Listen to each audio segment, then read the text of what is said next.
Lanjut. Jadi kurban adalah hewan yang sama, hewan yang tertentu, nyembelihnya tertentu, yaitu di hari penyembelihan. Hari penyembelihan itu kapan? Tanggal 10 Dzulhijjah. Dan sudah sholat si empunya hewan kurban sudah sholat. Bagaimana bos kalau saya perempuan pas Idul Adha saya tunggu orang-orang selesai sholat? Ya, bos ini kemungkinan lebarannya 2 kali nih. Tanggal Jumat tanggal 6 sama Sabtu. Sampean nitip hewan kurban di kampung. Jenengan sholatnya Sabtu. Kambing sampean di sebelah di daerah sebentar di situ ikut Muhammadiyah. Buruan telepon. Pak DKM mohon sapi saya, kambing saya yang mau disembelih tanggal 6 geser besok. Karena kalau disembelih hari Jumat sampai sholatnya Sabtu itu bukan kurban, itu sedekah. Sembelihan dia. Paham ya ini ya? Ya besok. Soalnya tahun lalu ada yang 2 tahun yang lalu saya punya teman NU mertuanya Muhammadiyah.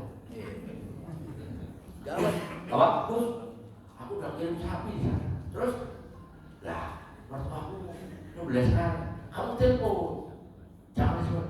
Wah, Gus, nanti Allah dipecat jadi mati. Ayo, oke, dari sedekah lain kali sapimu kalau lebaran 2 hari jangan dititipin uang titipin di saya.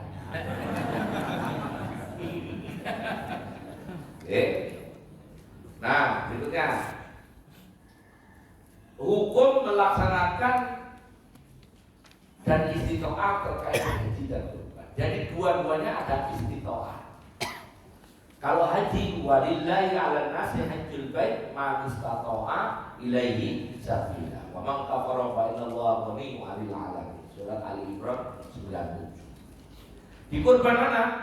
Mangkana lahu sa'atun wa lam yudhi fala yaqrabana musallana. Jadi dua-duanya punya dalil istitoah. Kalau haji ada dalil istitoahnya Al-Baqarah, surat Ali Imran 97. Kalau kurban dalil istitoahnya dari hadis Abu Hurairah dari Imam Ahmad dan Ibnu Majah. Ya. Apa sih maknanya istitoah? Itu nanti di belakang. Sekarang saya mau bahas hadisnya dulu. Di situ ada kalimat siapa orang yang diberi kelapangan atau istitoah tapi tidak menyembelih hewan kurban, fala yaqrabana musholana, maksudnya gak usah sholat Idul Adha. Itu aslinya makanya. Jadi siapa orang yang mampu beli hewan kurban kemudian tidak berkurban saat itu, ya, tahun itu atau tahun sekarang itu, kata hadis ini gak usah sholat Idul Adha. Itu keras itu hadis ini. Tapi walaupun keras gitu itu ada kalimat man siapa, berarti orangnya tertentu. Maknanya orang memang kalau mampu sebaiknya berkurban tiap tahun. Cuman yang jadi masalah, apakah tiap tahun tiap individu wajib berkurban? Ini jawabannya nurut 4 mazhab tetap ada istitoah. Syaratnya di belakang. Contoh, jenengan punya uang tahun ini untuk makan cukup, untuk pakaian cukup, untuk beli bensin cukup, untuk bayar listrik cukup, untuk bayar sekolah cukup, semuanya sudah terpenuhi. Sisa uang kurang lebih 200 dirham. Kalau saya rupiahkan itu 10.500.000, maka kena wajib. Cuman wajibnya kayak apa dijelaskan oleh Imam Syafi'i. Tiap tahun wajib, tapi dalam seumur hidup tiap orang cuma sekali. Kayak haji. Berarti kalau jenengan itu pernah saya pada tahun lalu, misalnya saya tahun 2000 sekian sudah, tahun berikutnya istri saya, 5 tahun kemudian anak saya satu sudah, tahun ini misalnya duit gak ada, kapannya hanya cukup beli seekor kambing, 1 ekor kambing cukup untuk 1 keluarga. Itu makanya. Jadi apakah boleh satu kambing itu satu keluarga? Boleh, karena hukumnya menjadi sunnah kifayah. Satu kambing cukup tuh. Bahkan jika dalam kitab seandainya keluarganya 100 pun cukup. Keluarganya 100 gimana tuh? Kawin, nikah, sudah. Istrinya beranak 1, 2, 3, anaknya sampai 10. Anaknya gede-gede punya mantu, cucunya ini beranak 10. Kan PK kan boleh ngomong. Ternyata anak-anaknya itu 100 sudah pernah korban semua tiap tahun. Tahun ini cuma bisa beli kambing 1, cukup untuk 100. Jadi panitia jangan songong. Pak, saya nyerahin kambing. Ini yang nyerahin kambing udah pernah ngaji sama saya. Saya nyerahin kambing untuk keluarga saya. Berapa keluarganya? 7. Gak boleh. Galak banget. Ini panitia ngajinya kurang, kopinya kurang, kitabnya kurang. Dia sampai terima. Itu enaknya kalau udah ngaji. Nah, makna maka dalam satu itu.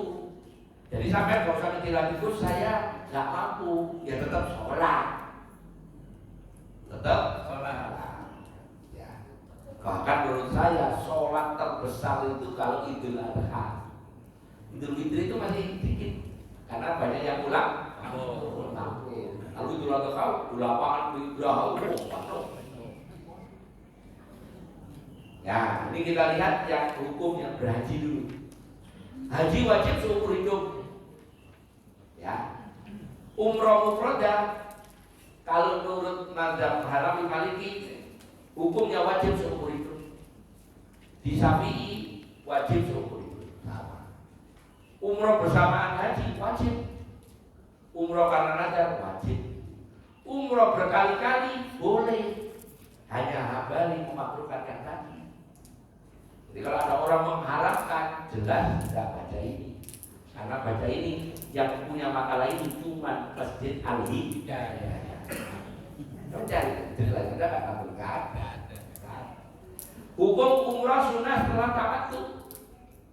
Hanafi makruh, Maliki makruh, Syafi'i sama Hambali boleh. Jadi sampean misalnya nanti tahun depan, amin ya, haji. Kloter pertama habis umroh yang terkait haji, waktunya kosong akhir umroh berkali-kali boleh. Menurut siapa? Syafi'i. Karena sampai kalau capek istirahat. Ini kalimatnya. Tapi perhatikan kondisi fisik karena hajinya belum. Biar gak kecapean santai ya. Saya waktu haji biasa berkali-kali juga, 5 kali umrohin abah saya, umrohin ibu saya. Ibu saya masih bareng sama saya. Umrohin abah saya, kakek saya, nenek saya, ibu saya. Kurban sama, wajib sekali setahun. Kalau menurut Hanafi, tapi bagi yang mampu. Kalau dibaca bareng mazhabnya Syafi'i, sekali seumur hidup. Kalau sudah semuanya sudah satu-satu, satu hewan cukup untuk satu keluarga, meskipun kambing, meskipun oh ya, langsung so, misalnya udah anak itu seorang atau 2 orang belum pernah korban, masih boleh nggak? Boleh. Jadi itu maksudnya gini, sampean ceritanya rezekinya barokah banyak, melimpah. Sampai sudah korban di Al-Hidayah sapi, di mana korban. Ada tetangga sampean seumur hidup belum pernah korban. Misalnya, ini nggak ngomong anak. Terus sampean ditanya, Bu, Mbak, Pak, sampean mau nggak? Ini saya punya sapi, sudah bayar ke Mbak Endah di Haji, belum ada namanya sampean boleh. Dan itu menggugurkan kewajibannya dia seumur hidup satu kali. Sama dengan orang nggak bisa punya duit pergi haji, tiba-tiba diajak orang gugur kewajibannya seumur hidup. Ini yang dicari orang. Saya juga. Benar nggak sih? Namanya Haji Abidin. Atas biaya dinas.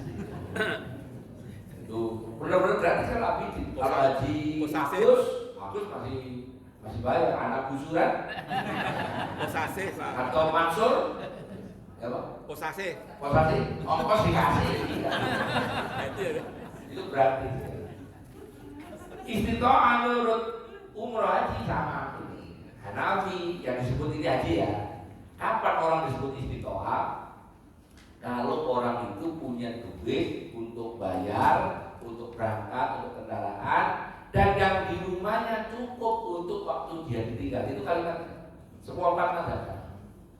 Jadi waktu pergi haji, anaknya, pembantunya yang di rumah harus cukup ditinggal ketika dia berhaji. Hanya 40 hari, makan, minumnya, listriknya, semuanya anaknya yang ditinggal, pembantunya yang di rumah, terus anaknya harus dibekali. Kalau nggak ada, dia nggak perlu haji.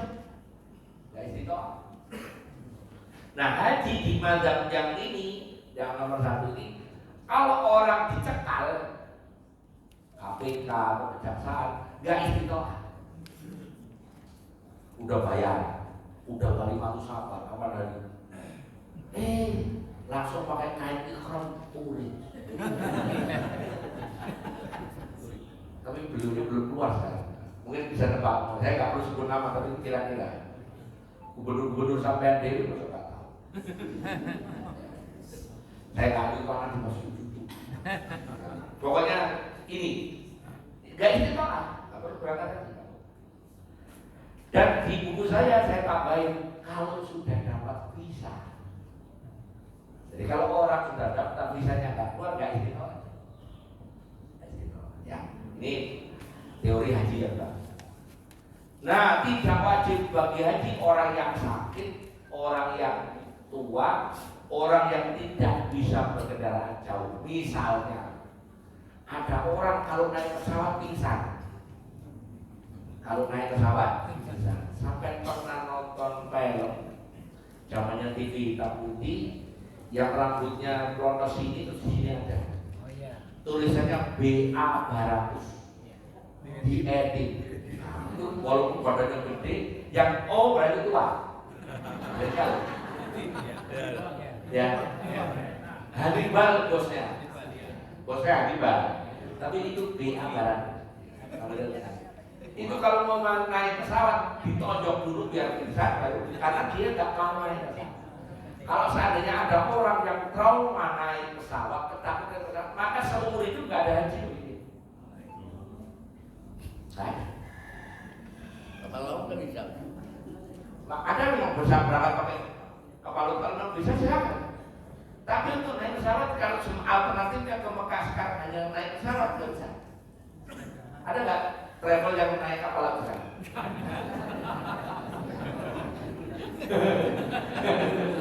Dulu, ya.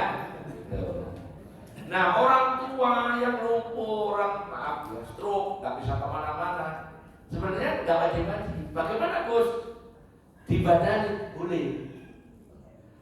Badalin haji itu untuk dua kondisi. Pertama orang yang meninggal.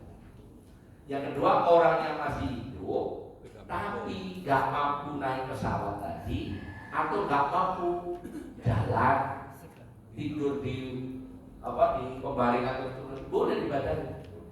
Badalin untuk orang yang hidup itu. Apa Bos? Orang sehat boleh? Jangan, itu doain mati. Nah itu doa berkorban gimana? Hanafi itu memiliki harta senisab yang cukup untuk membeli hewan. Berapa? Punya duit 10.400.000 lebih, duit lebih itu, maka hukumnya kena beli kambing 1 hewan. Dibacanya bareng mazhab Syafi'i, kalau semua keluarganya sudah, 1 keluarga cukup 1. Ya. Maliki bagi yang haji wajib. Makanya saya tahun lalu ditelepon orang, terus saya perlu beli kambing untuk kurban. Saya tanya, sampai kurban enggak? Enggak. Berarti sampai wajib. Nah, kalau pun ada yang lain ada Syafi'i, ya kunut. Syafi'i itu kalau pergi haji, kalau pengenalan tamattu cuma bayar dam 1 ekor. Apa jawabnya dia? Aku sekarang kunut ah. Enak teman. Begitu dibilang beli kambing 1 kunut. Ya nggak gitu ya, tetap wajib dia karena dia nggak urut. Ya. Di Hambali kurban itu boleh utang, asal nggak. Maksudnya asal bayar gini loh Pak. Saya ditugaskan ini beleh. Terus diambilkan sapi di situ, pasti saya tanya ini sudah beres ya Pak Presiden? Sudah Pak, kecuali satu orang ini utang. Sampai ini yang bayarin DKM, nggak apa-apa. Berarti orang ini sudah ada komitmen dengan DKM. Tapi kalau nggak ada yang si pemilih nomor 7 ini misalnya, sapi 7 itu sampai dihubungi nggak jawab, jangan disembelih. Jangan disembelih. Karena pertama, dua urusannya. Pemilihnya siapa? Kedua, kalau saya sembelih, yang bayar siapa? DKM udah capek, diomelin orang. Kor. Takor. 25 juta. Ya, dari panitia itu, insya Allah yang ikhlas sertifikat jadi amal ibadah. Amin ya. Nah sekarang kapan kurban itu? Tahun 2 Hijriah. Nah ini penjelasan saya. Jadi haji itu tahun 6 Hijriah. Umroh kurban itu 2 Hijriah. Berarti tahun 2, 3, 4, 5 4 kali Nabi itu puasa Arafah, nyembelih hewan kurban, dan pas puasa Arafah belum ada wukuf. Kita lihat tanda. Haji diwajibkan tahun ke-6 Hijriah. Kurban diwajibkan tahun 2 Hijriah. Berarti tahun kedua, 3, 4, 5 Nabi itu puasa Arafah, tidak ada wukuf. Berarti aslinya puasa Arafah itu apa yang diuji? Tanggal berapa? 9. Jadi kalau nanti ada pertanyaan, Gus, di Indonesia tanggal 9 sekarang, di Arab kemarin, ya sampai ikut yang di sini. Padahal kemarinnya sekarang misalnya sekarang tanggal 9 di Indonesia, padahal sekarang itu di Arab Saudi sudah sholat Idul Adha, ya nggak apa-apa. Karena yang dipuji adalah tanggal. Gini pas orang ribut, bukankah puasa Arafah itu orang hukum? Lah itu kan omonganmu. Omongan sejarah nggak begitu. Nabi itu puasa Arafah tahun kedua, tahun ketiga, tahun keempat, tahun kelima. Belum ada orang hukum. Berarti puasa Arafah tidak ada hubungannya dengan orang hukum. Kapan ada? Tahun ke-6 itu pun belum ada haji. Tahun ke-7 belum ada haji. Tahun 8 hajinya pertama Nabi dipimpin oleh Umar Abu Bakar As-Siddiq. Tahun ke-9 baru ada haji. Haji. Nah begitu ada haji, Nabi justru pas tanggal 9 dia puasa Arafah. Makanya hukum bagi orang haji tanggal 9 sedang hukum tidak puasa Arafah. Bahkan kalau puasa hukumnya makruh. Berarti aslinya puasa tidak ada hubungannya dengan wukuf. Ini poinnya. Supaya itu jawab, Gus sekarang udah wukuf, ya berdoa wukuf. Wong kita di sini sudah tanggal puasa tarawih misalnya. Besok di sana dia berdoa. Enggak masalah. Clear ya? Ini sama belajar ini. Ini cara loh. Jelasin begini cara loh ya. Ada nggak? Yang nggak ada ya?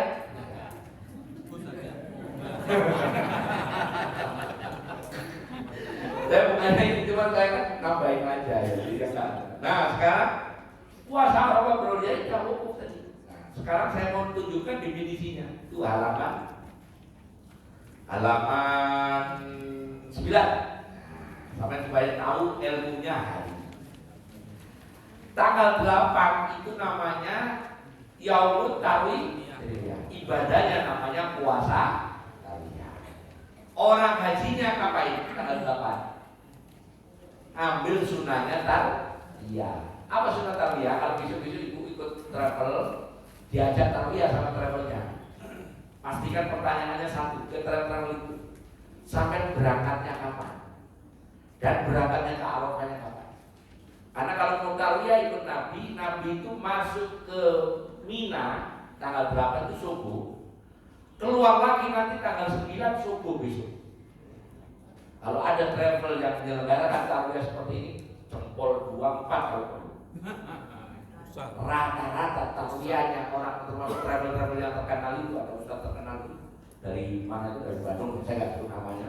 Itu tarwiyahnya dia sampai 5 sholat maghrib langsung ke Arafah. Ya bukan tarwiyah, mendingan langsung ke Arafah.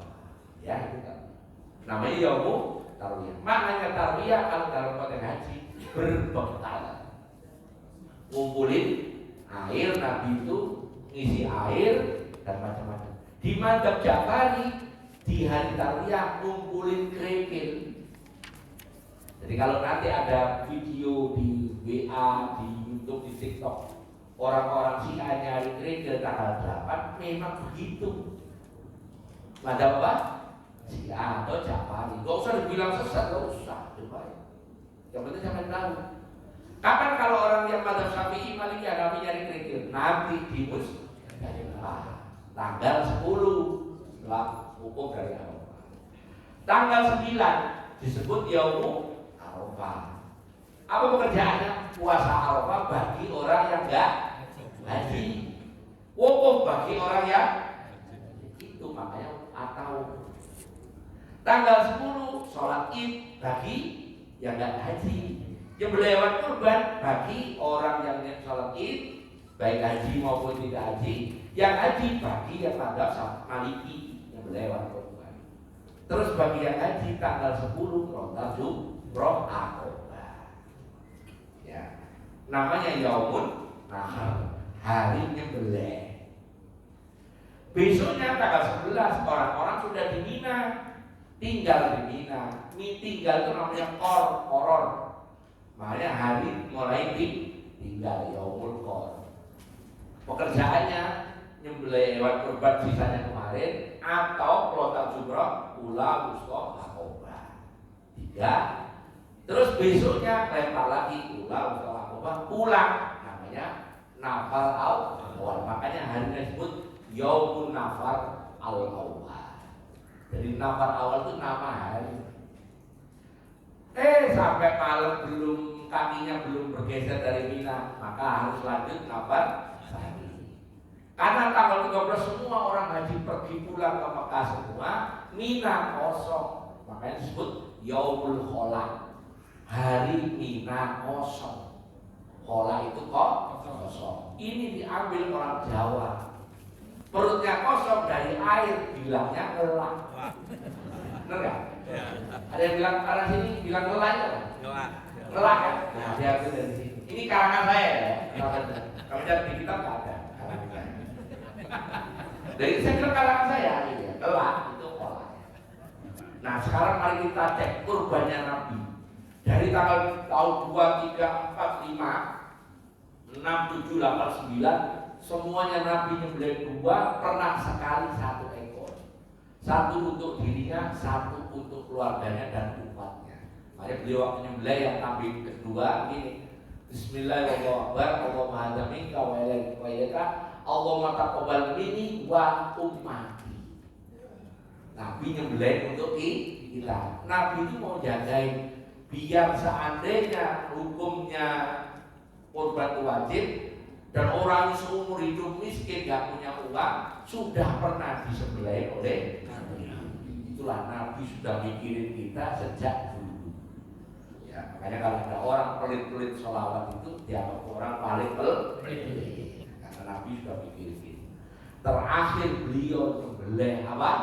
Onta 100. Disembelih sendiri 63, capean diserahkan Ali 37. Pas umurnya. Saya belum pernah lihat di Indonesia itu orang yang beli 100. Aduh, presiden itu duit APBN. YouTube. Benar nggak sih? Bukan duitnya Pak Presiden. ngomong Pak Prabowo bukan. Bukan. Siapa yang ngomong namanya siapa ya? Beliau kan ngomong. Jadi siapa presidennya depan itu nyebar kambing korban Amin. presiden. Presiden sebagai presiden, bukan sebagai individu yang kena taklifnya hukum korban. Ratusan. Tapi kalau nanti ada presiden, jumlah wah, jos. Misalnya saya dan presiden 100. Saya ambilin satu-satu, presiden setahu ke saya semua. Terus saya korban, ya itu ya malak juga itu. Dah selesai. Silakan. Nah ini bertanya langsung saya kasih kuis, yang menang langsung ambil hadiahnya. Silakan. Dari yang perempuan dulu. Enggak. Nah, kasih kuis dulu deh. Kasih kuis dulu. Ya, kasih kuis dulu. Ini tadi sudah 1 di sini, sekarang tinggal 7. Nah, jatahnya yang perempuan 4, laki-laki masih ada 3. Silakan Pak. Ya. Dari ibu-ibu monggo. Monggo. Oke. Sampai mau deh.